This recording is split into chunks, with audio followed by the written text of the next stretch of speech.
If you're in your 50s right now, I want to tell you something that most doctors won't say in a 10-minute appointment. This decade is not the beginning of your decline.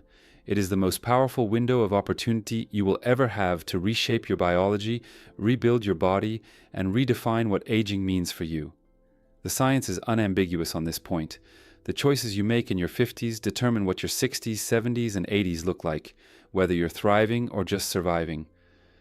My name is Adrian, and on this channel we translate cutting-edge longevity research into real, actionable protocols you can start today. So let's get into it. Here are the 5 most important things you can do right now in your 50s to protect your health, extend your vitality, and genuinely reverse the biological clock. Let's start with number 1, and this might surprise you. The single biggest threat to your health in your 50s is not your diet, not your exercise routine, not even your genetics. It is chronic, low-grade inflammation. Researchers now call inflammation the mother of all diseases because it silently drives heart disease, type 2 diabetes, cognitive decline, joint degeneration, and yes, even cancer. Here is what happens in your 50s specifically.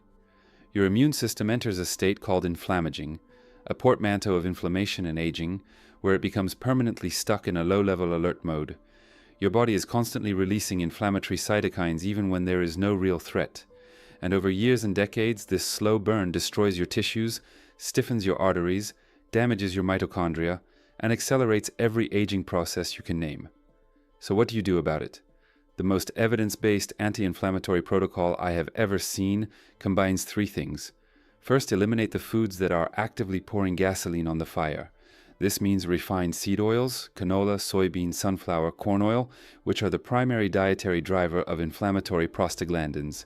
It means ultra-processed foods, which trigger inflammatory NF-κB pathways within hours of consumption.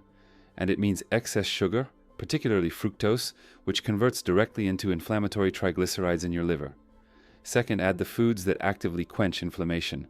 Extra virgin olive oil consumed at 2 to 3 tablespoons daily has been shown in randomized controlled trials to reduce C-reactive protein, the gold standard inflammation marker, by up to 40%. Fatty fish like wild salmon, sardines, and mackerel deliver EPA and DHA, the omega-3 fatty acids that physically compete with inflammatory omega-6s in your cell membranes.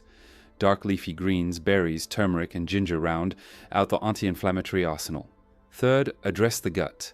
70% of your immune system lives in your gut wall, and when that wall becomes permeable, what researchers call intestinal hyperpermeability, endotoxins from gut bacteria leak into your bloodstream and trigger systemic inflammation around the clock. Healing the gut lining with bone broth, collagen, probiotic-rich fermented foods, and prebiotic fibers is one of the highest leverage moves you can make in your 50s. Number 2 is what I call the muscle imperative, and it is non-negotiable if you want to live well past 80. Starting in your 30s, the average person loses 3 to 5% of their muscle mass per decade through a process called sarcopenia. By your 50s, that loss accelerates significantly, particularly if you are sedentary. And here is why this matters far beyond aesthetics. Muscle is your metabolic engine. Every pound of muscle burns approximately 6 calories per day at rest. Lose 20 pounds of muscle, which is entirely possible over 20 years of inactivity, and your resting metabolic rate drops by 120 calories per day. That directly explains why so many people in their 50s gain weight despite eating the same amount they always did. But more critically, muscle is your glucose disposal system. When you contract a muscle, it pulls sugar out of your bloodstream and into the muscle cell for fuel, independent of insulin.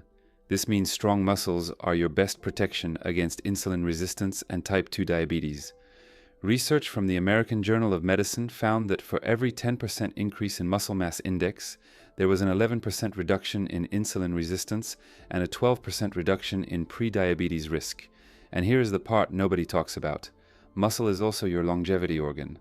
A landmark study published in the British Medical Journal followed over 8,000 adults for 20 years and found that grip strength, a proxy for total muscle mass, was a stronger predictor of cardiovascular mortality than blood pressure. Stronger people simply live longer, and they live better. The protocol for building and preserving muscle in your 50s is specific. You need progressive resistance training at minimum 3 times per week, targeting all major muscle groups. Compound movements, squats, deadlifts, rows, presses, give you the most hormonal bang for your buck because they recruit the largest amount of muscle tissue. Protein intake needs to increase significantly from where it probably is now. Research consistently shows that adults over 50 need 1.6 to 2.0 grams of protein per kilogram of body weight per day to maintain nitrogen balance and stimulate muscle protein synthesis. For a 180-pound person, that is 130 to 163 grams of protein daily. Timing matters too.